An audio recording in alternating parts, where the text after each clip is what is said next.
Meet Reed Lance Rosenthal, rancher, #1 best-selling award-winning author, and unabashedly, unapologetically on the right side of the outstanding issues of our generation. But don't try to fence him in. Sometimes his positions will surprise you, because Reed is definitely his own man, with his own opinions. You might love him, you might hate him, but you won't be able to stop listening. Step over to the right side with Reed. Happy Saturday, folks. Hello to all you listeners and viewers, coast to coast, around the globe. And yes, as I was told by several listeners and viewers last week, from the Gulf to the 51st state. In fact, for one viewer, particularly here in Wyoming, I'm going to say it a second time because I promised him I would. From the Gulf to the 51st state and around the globe. This is Reed Lance Rosenthal on the Right Side Radio and on viewing platforms everywhere under the Cowboys Take. And we are, I believe, May 2nd, 2026. Also, I got some comments from some viewers on some of the video sites, and we're on all of them, folks. I mean, we are around the place. That the picture was just a little bit blurry last week, so we've adjusted the camera. So please let me know what you think in the comments. By the way, down in the comments on whatever site you happen to be on, listening or watching My Ugly Maw, put a comment in. Tell us what you think. We read them all. We may not respond to many, but we read them all, and it's important. And while you're there, hit the subscribe, hit the little bell so you know when the show comes out, because it's not a steady schedule, although we are getting back. I think this is the second week in a row where we've had 2 shows within a 7-day framework. In other words, 2 shows a week, which is my goal. And let us know what you think. And please send the link to anybody you think who might benefit, might enjoy it, or both. Okay? Hopefully I entertain while I inform. Right. Well, today we're going to do what I've promised here for the last 3 or 4 weeks. This is the 4th piece of our real estate series, real estate in the United States.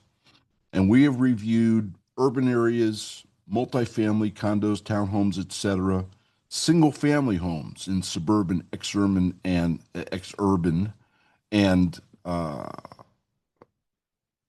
shall we say, metro areas around the United States.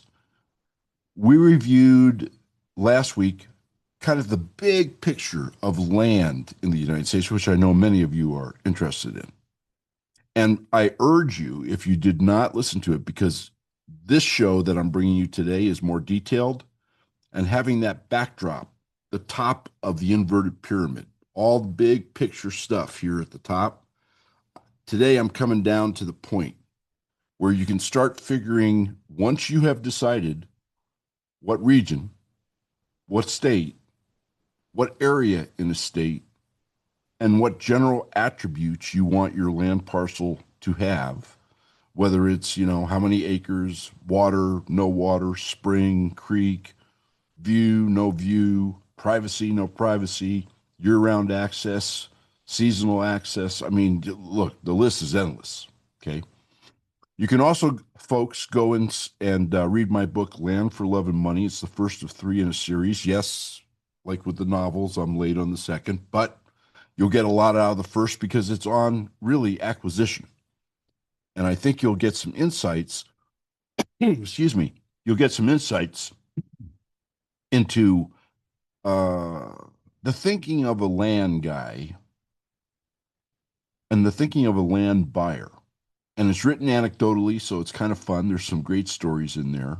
It'll also give you insight into rural and small town living, which particularly you folks who are thinking of buying land and you're from a metro area, you're moving out of an apartment or a condo or a townhome somewhere in the Northeast or some other big city, Northwest, whatever, California, California. It will help you a lot because community and assimilation and standing on your own 2 feet and standing your ground, but not to the point where, you're cast as the bad boy in a small village, is very important. Very important. So, hopefully, you'll grab the book. You can get it on threadswestseries.com, the publisher's website. I believe it's 14, $15. Or you can get it on Amazon, or you can get it on Barnes & Noble, wherever you want to get it. But I think you will enjoy it. And I know that it will make or save you money if you are buying or selling land or real estate of any type for that matter, because a lot of the views in it are general real estate, kind of oriented a little bit to the land side. But the rules are the rules. Real estate is real estate, even though there are different types in different places and for different folks. So I'm going to bring that to you. I'm going to give you a breakdown of average land prices in many of the states around the country. Tell you what I have personally found through, number one, research, and number two, just because I get a raft of emails and brochures and all sorts of things from realtors everywhere. Okay. I mean, I really keep my eye on that market. And then we're going to talk about how, and I think you're going to find this fascinating, once you have a region, once you have a state, right?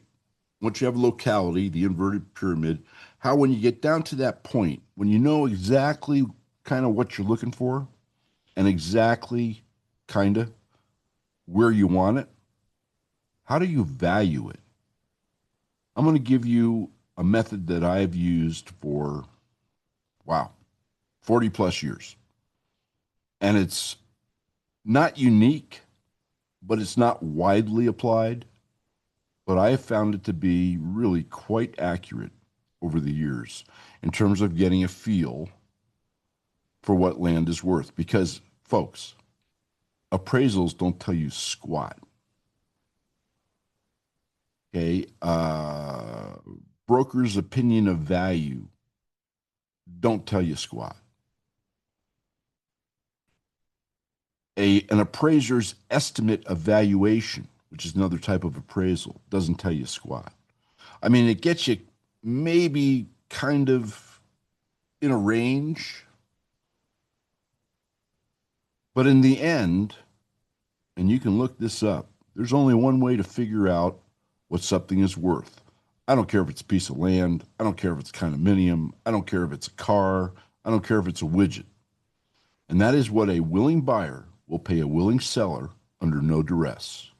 In other words, the strike price that closes on an asset is what it is worth. Nothing else really matters other than to kind of get you in a range and to get you thinking and to give you some comparative analysis so you're making as intelligent a decision as you can make for the short and long term. Because values of any asset, including land, are affected by macroeconomic and microeconomic events. They can go up, they can go down, sometimes rapidly, by the way, depending upon a big macroeconomic event. Take a look at 2008, 2009. The value of real estate, period, plummeted sometimes by 50% or more in certain areas. And the value of real estate around the United States plummeted, period. And then there's localized things that can happen, right? They're going to build a nuclear power plant 2 miles down the road. They're going to put in a new air base. They're going to do, who knows what it is, okay? They could put it in a trash hauling refuge site. I mean, once again, there's the big pyramid picture, which is the macroeconomics coming down to the more narrow taper of localized and regional economics, coming down to the point of the pyramid. What's happening in that town? What's happening in that county that can adversely or beneficially affect values at the time you buy and at the time you sell? And everything is extended by time. Time can push things up, time can push things down. Sometimes it can do it can do the push up and the push down in terms of value almost simultaneously. So, anyway, we'll get into that in just a moment. In the meantime, I'm going to bring you the ranch story. So, as you know, we have a really, really dry year going out here. In fact, literally from the Montana border, Billings, Montana, all the way down to the Mexican border to the south, New Mexico, Colorado, Wyoming, eastern Montana. It is dry, dry, dry, dry, dry. I mean, the rivers are a trickle. The Platte, which is a major river here in Wyoming, is running at far less than normal flow. The Colorado River is a disaster. Go to my shows on the Colorado River, and I forecast this several years ago.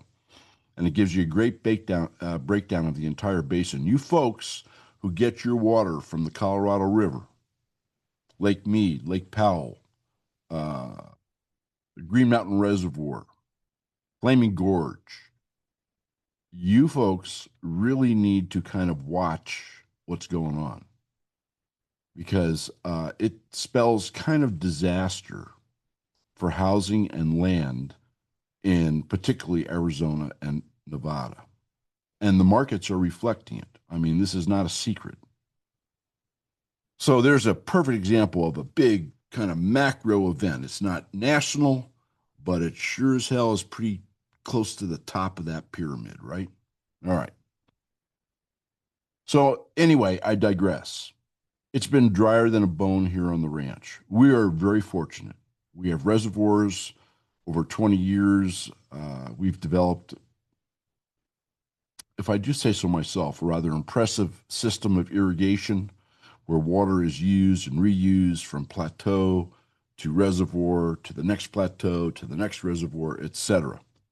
Every drop is used 3 or 4 times before it gets back to the main Platte tributary of the 4 creeks here on the property, which is Laprelle Creek. To make a long story short, we got a slug of water we didn't expect off a neighbor yesterday, and you should have seen me and my ranch hand scrambling to get it corralled, get it focused, get it going to where we wanted to. And the way we're doing it, we're actually going to get another half a field. We call it the upper field.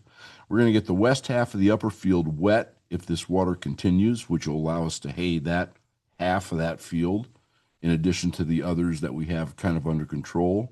And without those that we're just not going to get water to this year. And the way we focus the water is going to get down to what we call the middle ditch. There's not enough water in the middle ditch to irrigate the middle field and what we call the rattlesnake pond fields. But there is enough to get to what we call the upper house lateral ditch, which we kind of had going a few days ago, and which has trickled down to nothing. And if we can get this slug of water like that half a mile, 3/4 of a mile from where it magically, and thank you, appeared, if we can get it down there and it lasts a week, 10 days, whatever, we can get that lateral ditch filled again, and we can get that into the upper house ditch, and we can get what is a very nice field totally wet. We got it about half wet before. You're fighting two things when you fight dry on a ranch or a farm, or, by the way, a piece of rural land. So keep what I'm telling you in mind, because whether you're on 20,000 acres or 5,000 acres or 100 acres or 10 acres, it's all the same, just scale. When it's really dry, the ground gets really dry, and particularly in an area where you get, shall we say, more than the average breeze, yes, that would be here, that dries out the ground even more. So you can imagine the sun baking the soil with a breeze, and even though there's last year's grass cover, what's left of it after pasturage and hay, that ground dries out. And when the ground dries out, to get water over it when you're flood irrigating, that means that the ground has to saturate at least to a certain level before the water moves on down the hill, down the slope, and to the other side of the field. So it's a double whammy. Not only do you have less water total with which to irrigate, but you have less flow of water, what's called head in the industry. And when you don't have enough head and you don't have enough water and you have dry ground, it takes forever for water to saturate ground and continue to move down to the end of the field. So, hopefully, I'll keep you informed on what happens with the upper house field irrigation battle, and we can get that done. Time tells all tales. Now, let me give you a founder's quote. It's not so much about the other little tidbits I'm going to tell you right here, which is the current events portion of the show, rat-a-tat-tat, for those of you who have listened to me for years. It's really about the real estate portion of this show, because it's really apropos. And this is Benjamin Franklin. Yes, let's go back to the founders here this week. For every minute spent in organizing, an hour is gained. How true. How true. People always make fun of me, because I do lists, and then I do lists of the lists, and then I do lists of the lists of the lists. Well, that's my way of organizing, of planning things out, of applying time and sequence to tasks that have to be done, and to applying priority to those tasks. And you're going to find in the course of this show and in the course of this real estate series, next week we have commercial properties. And in the course of this real estate in the United States series, that you're planning, when you're planning on buying, when you want to buy a condo or a townhome or a tract home or a custom home or, in an urban area, ex-urban area, suburban area, rural area, it doesn't matter. Your time planning, folks, will not only save you hours, every minute will save you an hour, but every minute will save you or make you, down the road, big bucks. At least big bucks relative to the size of purchase you are planning. The same is true, by the way, for sale. Planning out a sale, organizing it, how you're going to make the property look, who's going to do what, when does it have to be done, when is the drone coming in, blah, blah, blah, blah, blah, is equally as important. And that is not, folks, the realtor's responsibility. They have responsibilities. It is your responsibility. It is the seller's sole responsibility to plan how they want their property marketed and to plan how what they're going to do to the property to make it most marketable and most appealing to a potential buyer. All right, enough of that sermon. Let's get into rat-a-tat-tat and current events. And, they are changing, wow, like by the hour. First of all, you know that the Trump shooters, some of these are pretty comical. There's one you're going to just crack. I mean, I'm still laughing over it. I read it like 3 days ago. First of all, the Trump shooter,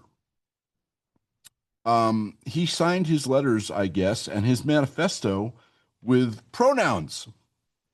Yes, he and him, which is, I guess, kind of a good thing. And he was the teacher of the month at a Los Angeles school. All you moms and dads out there and grandparents, think about what your kids are getting taught and think about homeschooling. Or think about alternative school and using the voucher systems that are getting set up. Mali, there's conflict around the world. I've brought you some of them. I've mentioned virtually all of it. Well, I'm not sure you mentioned all of them. There's too many. Africa, Nigeria, South Africa, all sorts of places in the Mideast. Thailand versus Cambodia, India versus Pakistan, Pakistan versus Afghanistan. I can go on and on. But what blew up here over the last week is Mali. Mali, which is a African nation. From the pictures I see, I've never been there. It's not particularly appetizing, kind of like Arizona without any cactus or rocks, if you kind of get my drift.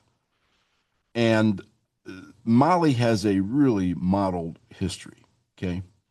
It goes back to the French colonial days. And the French were pushed out by the Russians 5 years ago, give or take. And the Russians said, we'll do everything plus 10 that the French are doing for you. And of course, the Russians, being communistic leaning, and the main groups, the main groups in the anti-Mali government circles being, shall we say, left-leaning, Russia was welcomed. Russia was welcomed by the, shall we say, those who wanted an uprising in Mali. And the Jinim, Jinim, those particular folks are Islamists. Gee, we seem to be running into a lot of that, like everywhere, including the United States and Britain. That's going to be an upcoming show because that is a huge danger that I've been jumping up and down about for 10 years. So you have that group, the Jinim, the Islamists. They want an Islamist state. And then you have the FLA. They're in the north of Mali, which is even more desolate than the south of Mali, if that's possible. And they want to separate out from Mali, they say, a part of the northern part of the country and have their own little deal going. Well, the Jinim and the FLA, who, by the way, is supposed to be secular, well, they joined forces. And the Mali military is not, shall we say, it's a number of levels below the United States military, the Iranian military, and yes, even the French military. So the Mali military is pretty much getting its butt kicked by the combined forces of the Jinim and the FLA. What's really interesting, though, is that the FLA is supposed to be secular, right? We just want to separate our country, blah, blah, blah. They're all in the streets with their arms around one another, shouting, Allahu Akbar. What's up with that? Anyway, Mali is probably toast. Scientists, there's 11 top scientists at NASA. Virtually all of them, I don't know if you've heard this story or not. I'm going to really dig into this, and in the next show, hopefully 4 or 5 days from now, I'm gonna bring you the details because it's fascinating and it's worrisome. But 11 top scientists in NASA, all of whom seem to be working on anti-gravity propulsion systems, think Area 51, have disappeared. I mean, it's not like, I think one was found dead, but the others have disappeared. And it's a big mystery that you really don't find a lot about, kind of like, the mainstream press wants to, shall we say, no, I don't know, gloss it over, or the government does, or since in a lot of ways they're one and the same, both of them do, the powers that be. But I find that fascinating and worrisome. And the whistleblower who blew up this story to begin with supposedly committed suicide a week and a half ago. And I believe that he had a bunch of paperwork saying, if you find me dead, it ain't suicide. So, shall we say that there's mischief afoot? I'm going to bring you more on that story here over the coming shows because I think I think this is just the tip of a really, really, really big iceberg. Okay. EU, the EU. Yes, I've told you for years, and I particularly over the last year, that the EU is toast.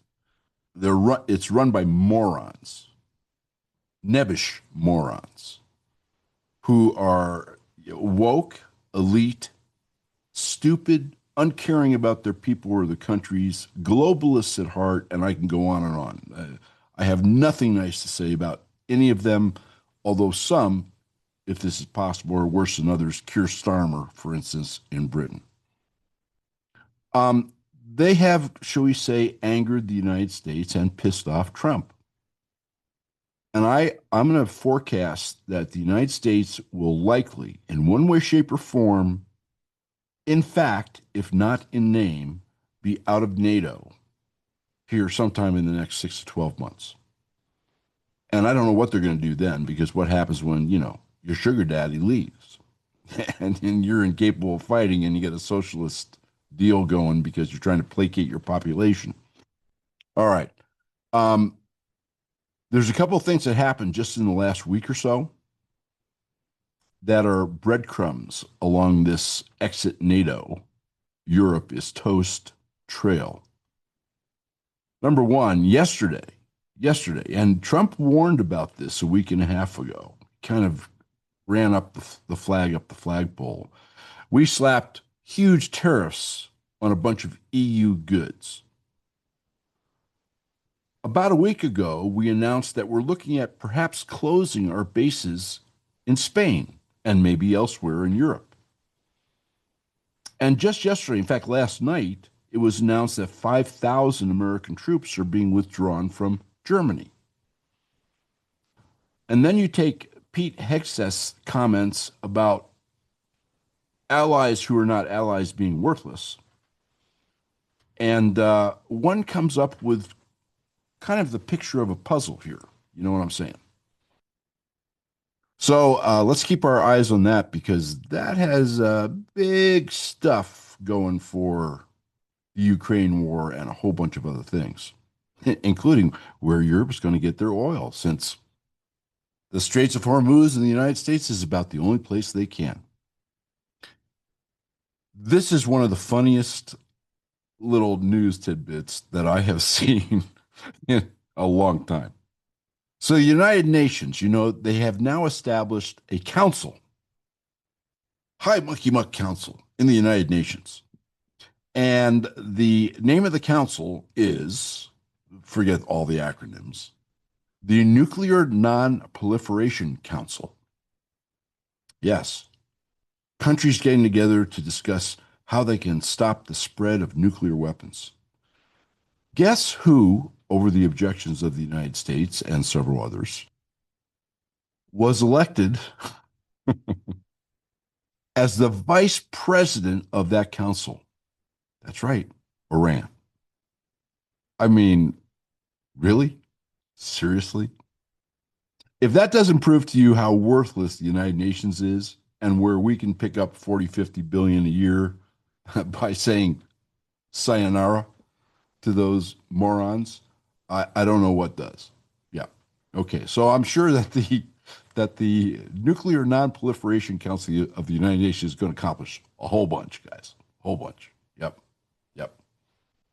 And we could take the United Nations building and we could turn it into a federal office building, or we could turn it into, federal subsidized housing, or hell, we could sell it to New York and Mondami could do some kind of communistic free rent deal, commie Mondami. I mean, there's all sorts of possibilities here. Last little tidbit for today. James Comey was indicted again, and that was for his 86-47 in the sand at the beach deal. 86, of course, means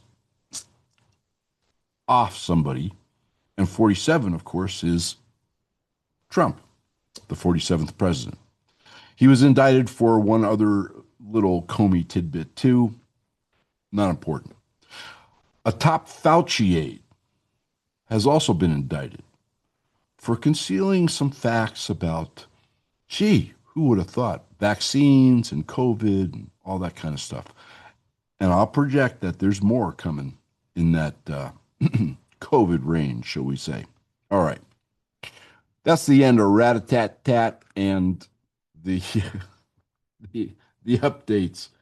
The updates on what's happening around the planet, including the we're all safe now because Iran is at the top of the pyramid of the UN Nuclear Nonproliferation Treaty.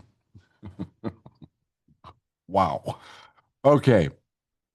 Look, let's get into real estate. Rural land. This is the second part of rural land. Once again, I urge you, watch last week's show because this show will mean a lot more to you. A lot more to you.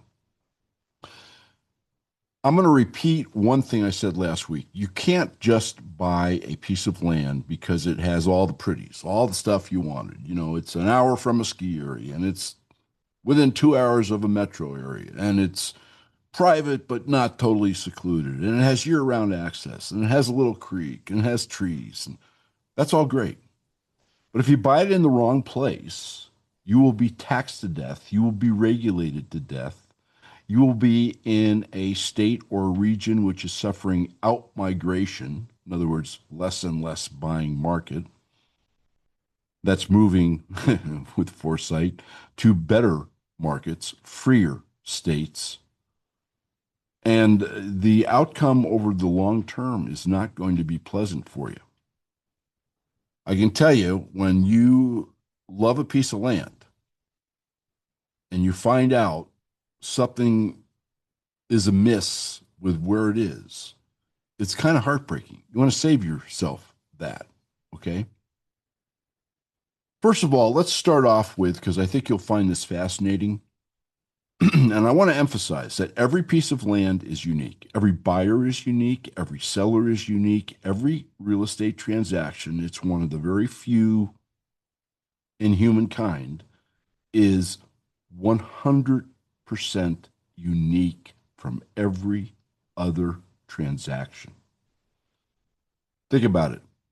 Buyer, seller, realtor, or combination of realtors if it's a co-op, location, neighborhood, state, size, attributes. The list is endless. But there are no two properties which are identical. No two buyers, no two sellers, no two realtors, no two nothings which are identical to every single transaction, which means every transaction has to stand on its own. And you have to use your head. Think about Benjamin Franklin's quote. A minute of organization is worth an hour of time. And I think it's exponential. I think he understated. So once you have found your region and your state and your county and your specific, shall we say, rural location, and you're happy with the politics and the taxation and the trends and the schools and all those really big picture items that mean the world in terms of long-term thinking. And you have your list of your must-haves for your piece of land. Size, water, view, trees, privacy, access. I mean, the list is endless. And you have that in a checklist. You need to put it in a form with a checklist. And you got to determine, okay, I'm not going to buy a piece of land that doesn't meet 100% of my criteria, 90%, 80%, whatever. And since each piece of land is unique, you may stumble into a piece of land that doesn't meet criteria A, which was very important to you, but it meets every other criteria 2x, which kind of outshadows, overweighs the lack of criteria A. I think you get where I'm going here. Then you have to find out values of similar, since no two pieces of ground are alike, similar properties, if you can find them. I mean, if you have a really exceptional property, for instance, and this is not boastful, our headquarters ranch is an exceptional piece of property. It has many, many attributes, many of them in spades that many other ranches of this type and size don't have anywhere, not just in Wyoming. So all this has to be factored in because what appraisers and brokers, to a lesser extent, and other folks who like to value property, they like to make it, they put it in a cookie cutter. The typical appraisal, so that you folks know, is done on FIREA standards, as in, like for a bank, for a lender. The guidelines are much stricter. None of these factors, which really create value in a property and value in the market, remember, willing buyer, willing seller, no duress, are factored into a FIREA type appraisal. And that's because they have to appraise to certain guidelines for lenders. And the government, in its infinite wisdom, doesn't allow you to use comparables more than a year out or more than 6 months out, depending upon the type of loan. And it doesn't give you any space within the form, if you will, to rank or increase or decrease in value for attributes of that particular property or lack of attributes of that particular property. In other words, it's a snapshot. And it's a very, very, very limited snapshot under strict lending-related, government-related guidelines. A broker's opinion of value is, I think, one of the better ways to figure out the value of a property, whether you're a seller or whether you're a buyer and you're working with a buyer's agent. And I'll get into why I think that's one of the best methodologies of all of them, and there's many, in a moment. And then there's an appraisal which is called an estimate of value or a valuation appraisal, which is also much better than a FIREA, as I'm calling it, appraisal, because it allows flexibility to adjust to reality. I mean, let's say you're in an area where you are looking at a piece of land. Land is not readily available. It's a really, really tight market. And let's say the type of land that you're looking at, 10 acres, 40 acres, 100, it doesn't matter, 10,000 acres. There hasn't been a sale in this tightly held area for years. How do you have a comparable that you can use in the current market? You can't. And therefore, any type of valuation that does not take into account the reality of the aspects of the piece of land that you are buying or selling is worthless. I mean, it's worthless. Absolutely throw it in the trash. I mean, let the lender keep it in their file or whatever, however it's being used. But in terms of real value, real market value, which is what a willing buyer will pay a willing seller under no duress, and that's the final determination of value, folks. There's no other way to get there. You got to sell a property to know what it's worth. You got to buy a property to know what it's worth. That transaction where the money changes hands, that's the value. That's the true market. So the numbers I'm going to give you right now, and I'm going to give you a number of states and the average per acre value of lands in those states. And I want to emphasize that, states are big places. For instance, I'll take Wyoming as an example again. If you go out to the southeast part of Wyoming and buy a piece of non-agricultural ground, it's going to be somewhere between 1,500 and 3,000 an acre, depending upon all the other things we've talked about, access and view and wind and water and does it have a well? And it's endless. No two properties are alike. If you go up to Jackson Hole, which is about 8 hours catty corner from the Torrington area, you're going to find acreage which is literally $1 million to $5 million per acre. Per acre. Now, that's in one state. It's a dramatic example, but I think you get my picture. And that is that even within a state, so the numbers I'm going to give you is by state, even within a state, these numbers can vary widely from, we'll call it metropolitan area to metropolitan area, from suburban area to suburban area, from rural area to rural area, from county to county, from northern part of the state to southern part of the state. You name it. So you got to do your own research. This is just a general guideline, and because I think you'll find it kind of fascinating.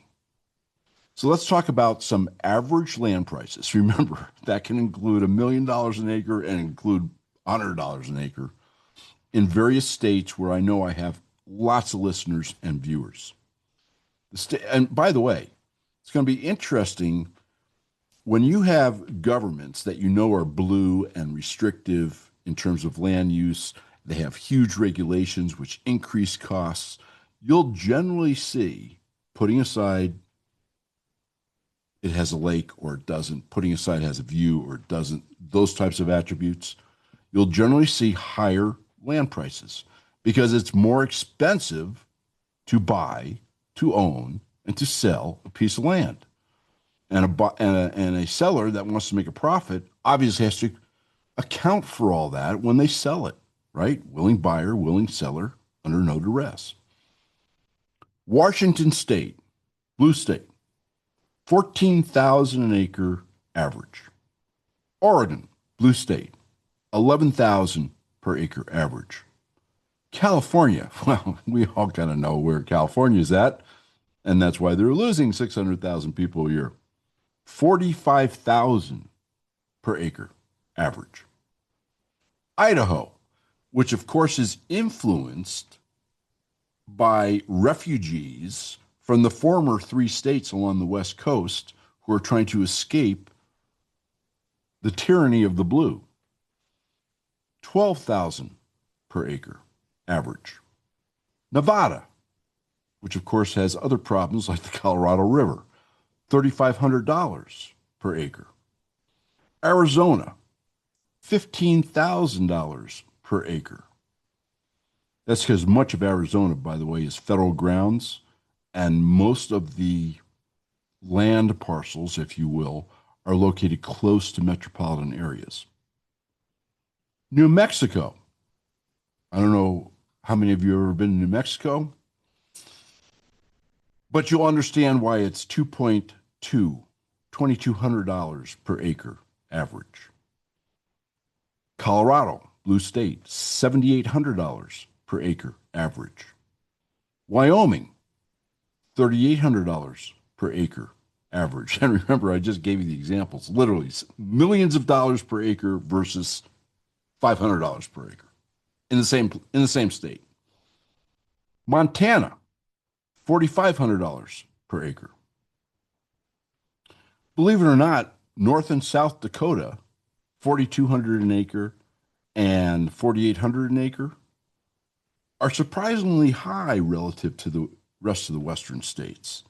But they are stable states with a red government, not much government, great taxation. I mean, all these things factor into values because it factors into demand, and demand creates value, obviously. Nebraska, $6,500 per acre. Oklahoma, $5,500 per acre. I'm sorry, $5,200 per acre. And then you get into the Midwest, and I get a lot of brochures and mailers, et cetera, from brokers really around the United States, less so in the Northeast. but quite a bit from the Midwest because I'm always curious as to what's happening in up and coming states that everybody laughed at 5 years ago, 6 years ago. West Virginia, Arkansas, Indiana, Kentucky, Tennessee, and I have found that really the lowest priced land for what a lot of parcels include, which is a pond or a river or heavily wooded. I mean, some of the really nice things that lots of people would like to see in their rural acreage, some of the lesser priced pieces per acre are located in some of these states in the Midwest. So I'm going to give you a few here. Okay. Arkansas, $8,500 per acre. Excuse me. Arkansas, $7,200 per acre.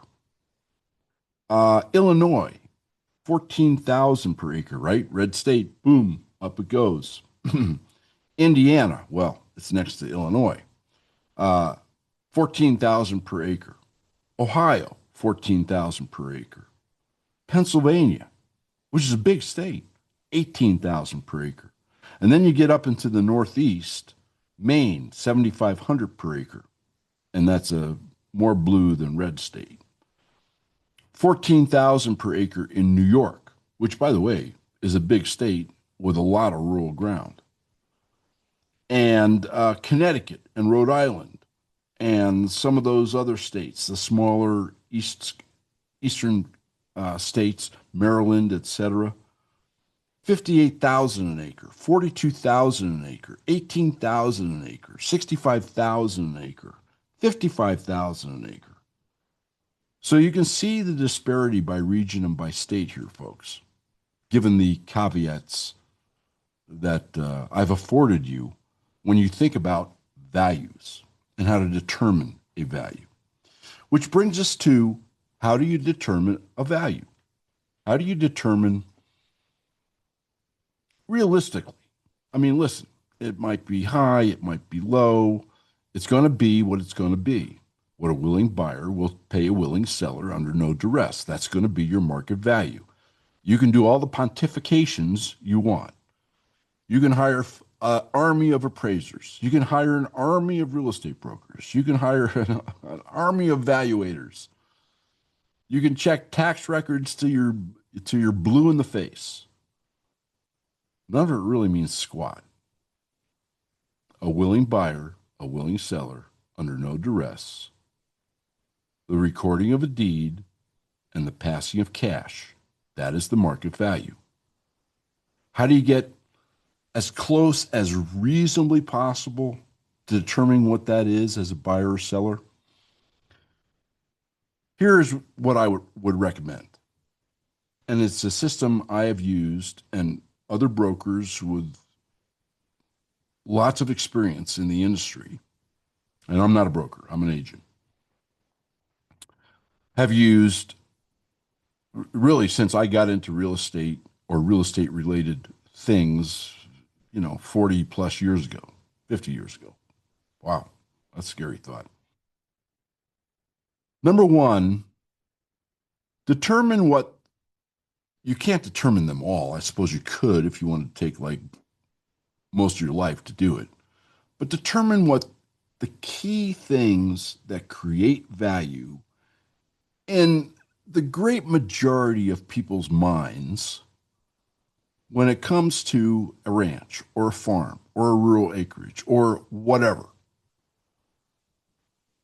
and put a value on them. And you can kind of figure that out fairly quickly from averages. In other words, if you know 40 acres sold and it didn't have a creek and it sold for 1,000 an acre, and 40 acres next to it or within the same locale, the same market area, with a creek sold for 5,000 an acre, that gives you a pretty good idea of how much a creek adds to a property. Once again, it's not going to give you a solid idea because every property is different. The property without the creek might have had more trees than the property with a creek.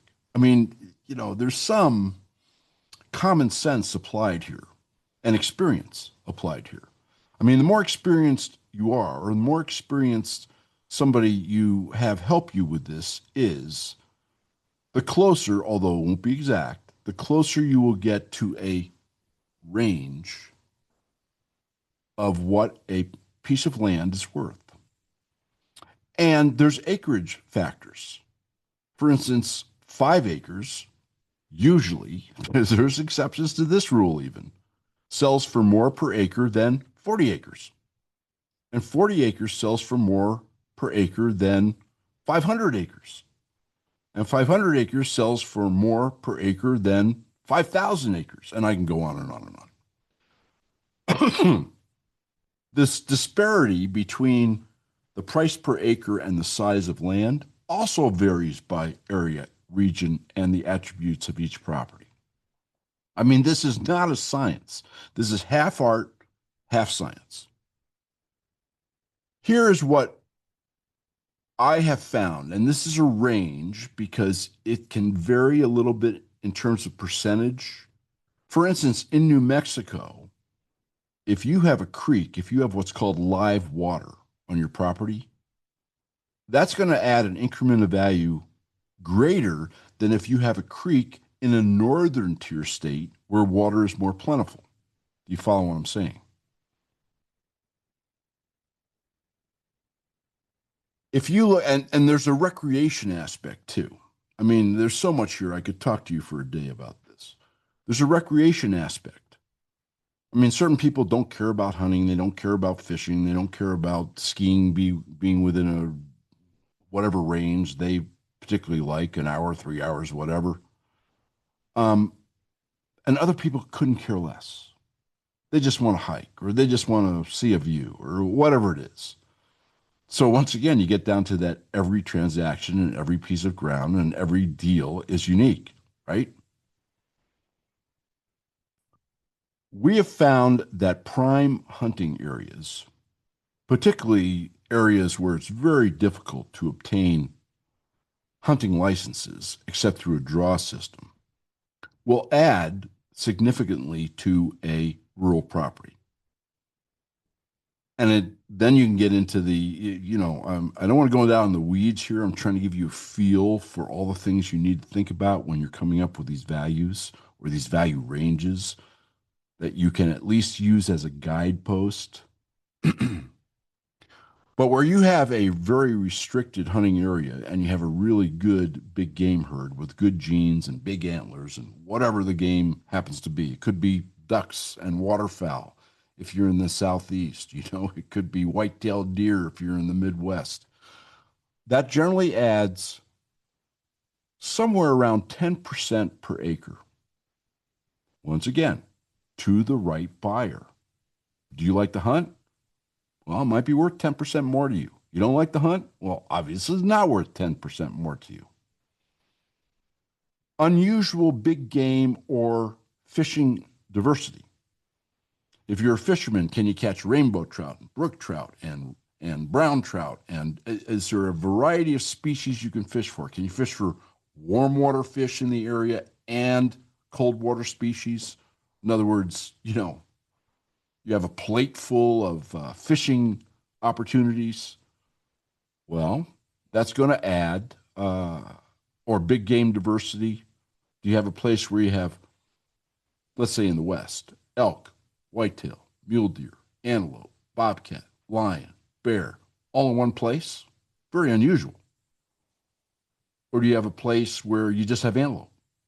Or do you have a place where you just have white-tailed deer? Or a place where you, although not too often, just have elk? And are those populations there most of the year or all of the year? Or are they migratory? In other words, they're only on the property for 3 months a year. You see how many factors there are, even in this one little microscopic portion of how you arrive at a value for what you want to buy or sell? If you are in a hunter's market, if you are a hunter who's looking for a place to hunt, then it's been our experience that can add up to 12% to the value of a specific piece of property if you have a wide diversity of big game along with a high trophy quality of big game. Small creeks, creeks come in all shapes and sizes, right? They can be literally 6 inches wide. They can be 10 feet wide. They can be 50 feet wide. They can be just under the size of a small river. And all that makes a difference. If you have small creeks on a property, particularly the West, okay, the Western United States, which is much drier, much more arid than the Midwest, then small creeks should add plus or minus 5% to the per acre price of a property. Let's say you have a major creek on a property. I mean, it's pretty good size. There's times of the year you can't even cross it. And it's a fishery. In other words, it has trout or it has bass, depending upon where you're located. That's a pretty big attribute that most people like, whether or not you fish. But that can add 20%, give or take, to the per acre value of a property. Let's say there's reservoirs or ponds on the property, and let's say they've been stocked. And let's say they're year-round, because some ponds and reservoirs are not year-round. It all depends upon their hydrological source. That adds quite a bit to a property. We figure, give or take, 12 to 14%. Let's call it 13%. Let's say the property is adjacent to public lands. They could be state, they could be federal, they could be, and by federal, I mean forest or BLM or wildlife preserve. I mean, there's all sorts of federal public lands. That means that you have space on your boundary that you didn't have to pay for. That means you have many acres. I mean, it can be tens of thousands in some cases that you have access to that you didn't have to write a check for. Yes, other people have access to, which then gets into access, right? If you're next to a piece of public ground where you pretty much control the access, that increases the value of that proximity of public ground. If you're next to a piece of public ground which is 100,000 acres, obviously it adds more value than a piece of public ground which is 160 acres. So you see the variables even within this one little segment of how you perceive value. But we generally feel that being adjacent to smaller pieces of public ground, assuming it's not like a major highway through it, the world can access it, you got people crawling all over it on your boundary and everything else. Once again, it's property specific. Add somewhere between 3 and 5%. If you're next to a big piece of public ground where access is limited, or even a smaller piece of ground where access is limited, that adds somewhere between 5 and 8% to the per acre value of the property. Year-round access and paved roads. This is a biggie, folks, right? There's a huge difference between property that can only be accessed 5, 6, or 7 months a year and property that can be accessed year-round. There's another big difference. Is the road to the property paved? In other words, easy driving, or is it a bumpy, rutted dirt mess? This is a big deal. And based on our experience, somewhere between 25 and 30% adjustment is likely based on access. And in some areas, it could be up to 50%. Up to 50%. For instance, in this area of Wyoming, there's portions of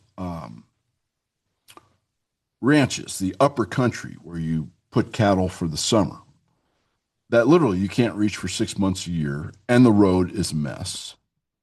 And I've seen sales that literally properties which are on a paved road lowered down, accessible year-round, bring 50% give or take, more per acre than properties which are 20 miles down the road and inaccessible and on dirt rather than pavement.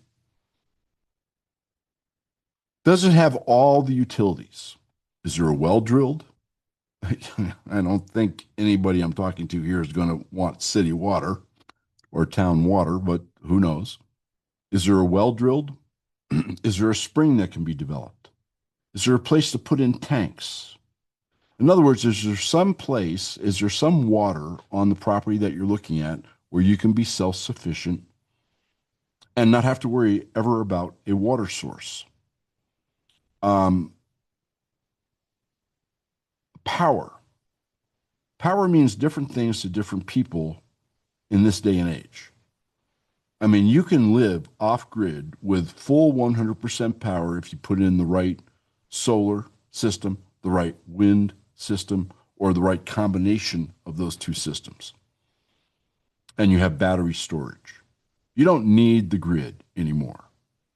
But lots of people like the grid as their backup. Or some people like the grid as their primary with the solar or the wind or whatever the auxiliary power, the plug-in generator as the backup.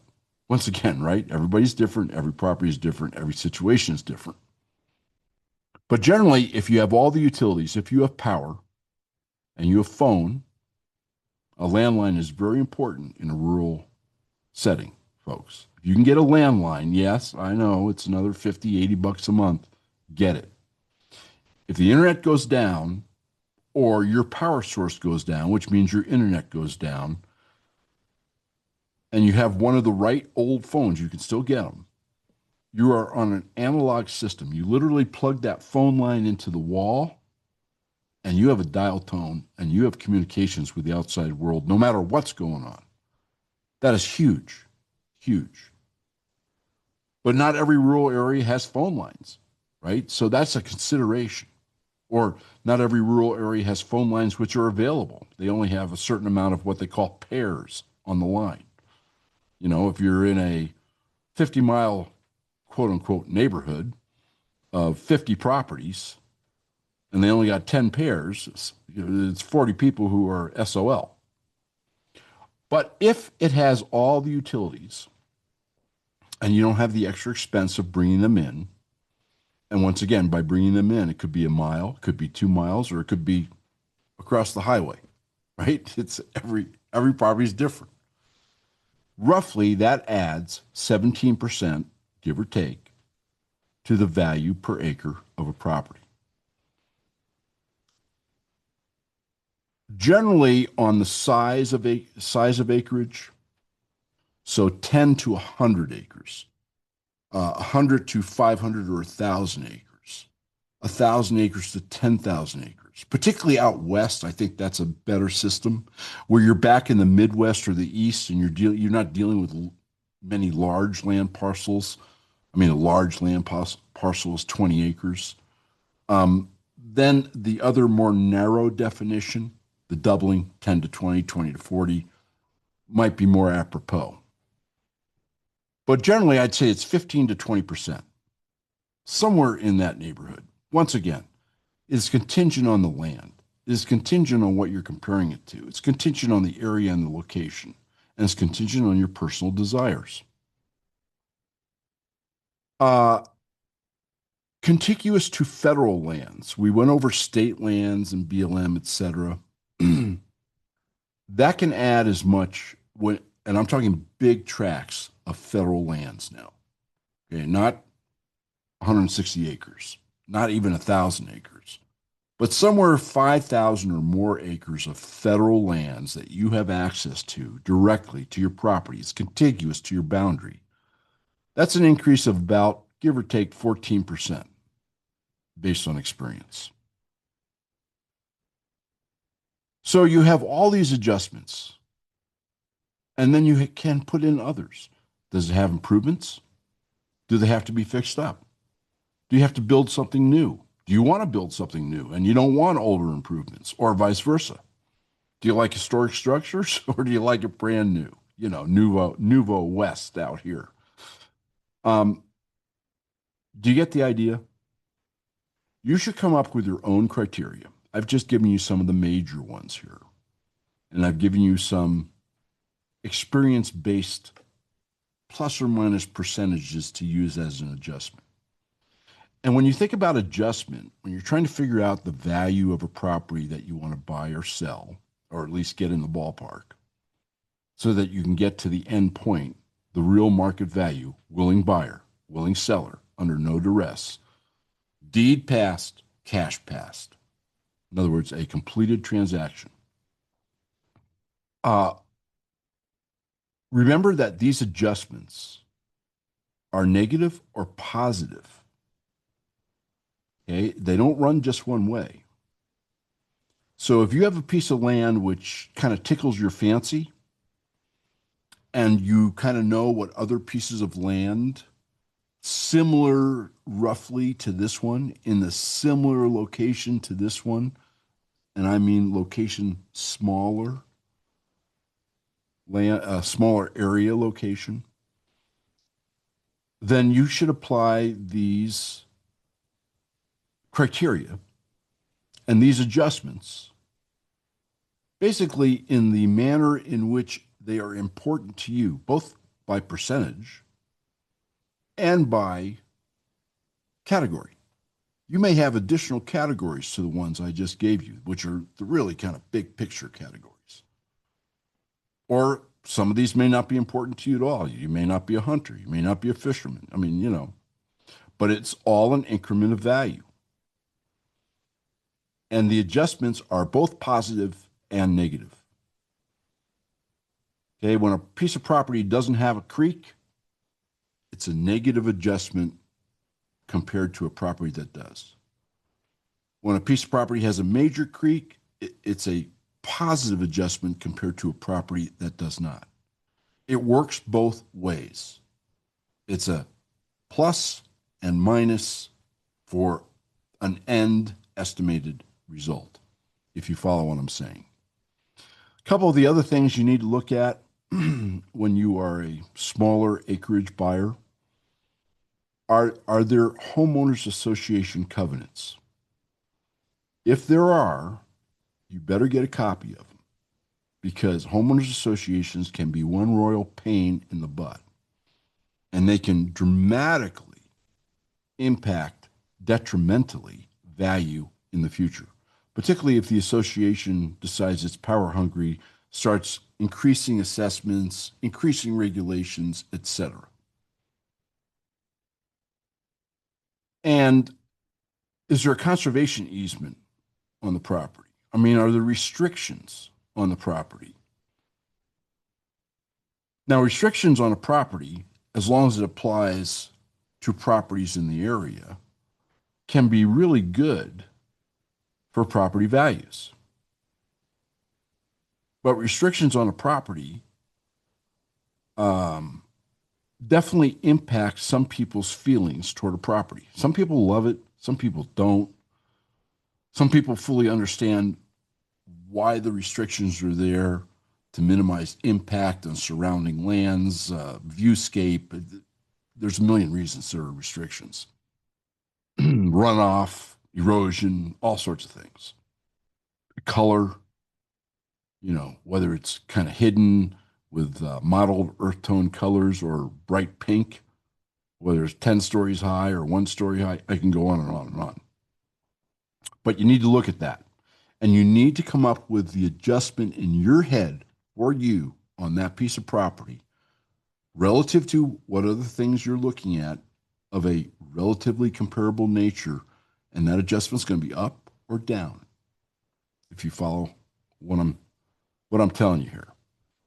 And when you get into properties which are large enough, in some cases as small as 10 acres, many cases 50 to 100, that have agricultural benefits, you can also put in adjustments for soils type. And is it growing hay or is it growing other crops or can it? And do you have the water? What are the water rights? Never mind the creeks and the streams and all that. What water rights do you have? Can you irrigate that property from a well, from an aquifer? Can you irrigate that property from a creek through the property? Can you irrigate that property through a ditch system from a neighbor? All this, you can see how many moving parts there are to this. But it all starts with the big picture: region, state, location, micro location, size of property, relatively speaking, and the must-have attributes of each property. And then looking at the comparables. And I don't mean comparables like in a FIREA appraisal, limited, but you got to look at everything. You got to go back 5 years. You got to see what has occurred in that market. You got to take a look at the listings in that market. How do your adjustments, if let's say you see a piece of property, practice. Take the adjustments you've come up with. I've given you a suggested list. Add to it, decrease it, increase the percentages relative to their levels of importance to you, and practice a little bit. Well, here's this 40 acres, and I really like the location, and I like the micro location, and it has some trees and it has a view. What about all this other stuff? Let me apply it to this and another 40 acres kind of like it within the same location that's also listed for sale. You'll find it really helpful. And remember Franklin's quote, right? A minute of organization will save you an hour of time. And let me tell you, it's an understatement. I guarantee you it's an understatement. So that wraps up the rural lands portion, 2 segments of our U.S. real estate 5 or 6 part series. We'll get to the last, if not the next to last part of the series, commercial properties, which I think you'll find fascinating because it affects directly and impactfully the entire United States economy and what's happening in the workforce, remote working, the lingering effects of the COVID nonsense, etc. That's the next show, along with what our new councils the UN might set up to install Iran as the head of. Okay. You keep the wind at your back. Enjoy your weekend and the days past that. This is Reed Lance Rosenthal on the Right Side Radio and the Cowboys Take, and we will talk to you shortly. Please remember, if you've missed any shows, just click on Show Archive and you'll find all of his shows. We look forward to seeing you here again next week for another episode of Reed Lance Rosenthal on the Right Side.